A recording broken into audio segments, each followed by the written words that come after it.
আপনারা দেখছেন DP news, খবরই জীবন। রাজ্যে এটা দেওয়া হয়েছে এই মুহূর্তে সরাসরি নেতৃত্বে তিনি কিন্তু প্রসারে তিনি মানুষের কাছে যাচ্ছেন, মানুষের কাছে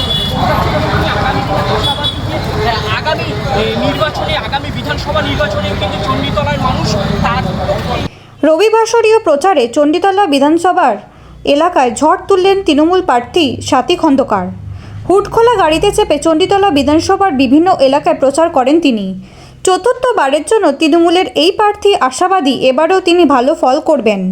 মমতা ব্যানার্জির উন্নয়নকে এগিয়ে নিয়ে যাওয়াই তার অন্যতম লক্ষ্য।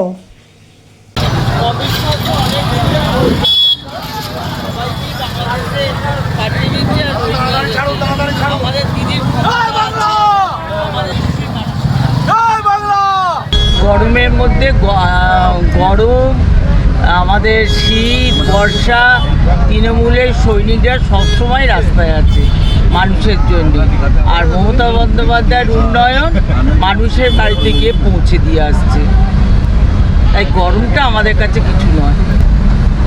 আগেরবারে 41 ছিল, এবারে আশা রাখছি অন্তত 50-এর ওপর তো হবে।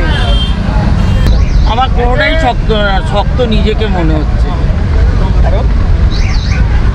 আমি নিজে লড়াই করছি, আবার কিসে কাউকে আমার শক্ত কাউকে মনে হচ্ছে না। এই রবিবাসরীয় প্রচারে আজকে একদম মানুষের ঢল, কি বলবেন? আজকে রবিবাসরে মানুষ এত উৎসাহ, এত মমতা বন্দ্যোপাধ্যায় ভালোবাসা, আর এশায়ার নিয়ে যেভাবে আমাদের নির্বাচন কমিশন এবং মোদিজি, অমিত শাহ যেভাবে মানুষকে, বাংলার মানুষকে হেনস্থা করেছে। আমি এশায়ারের জবে থেকে হয়েছে হিয়ারিং পর্যন্ত মানুষকে দেখেছি যে একটা মা তার অন্তঃসত্ত্বা অবস্থায় একটা বাচ্চাকে কোলে নিয়ে সকাল 9টা থেকে 1টা অবধি তখনও বসে আছে, হিয়ারিংয়ে ডাকেনি। তাই মানুষ ক্ষিপ্ত হয়ে গেছে, তারা 29 তারিখে জবাব দিয়ে দেবে। 21-এও গরম ছিল আর 24-এও গরম ছিল, তাই এই গরমটা আমাদের কাছে কিছু নয়। আমরা মমতা বন্দ্যোপাধ্যায়ের উন্নয়ন আর মমতা বন্দ্যোপাধ্যায়ের ফেরিওয়ালা, আমরা প্রচার করে যাব। হ্যাঁ, নিশ্চয়ই ওনার কথা তো ভুলতে পারি না।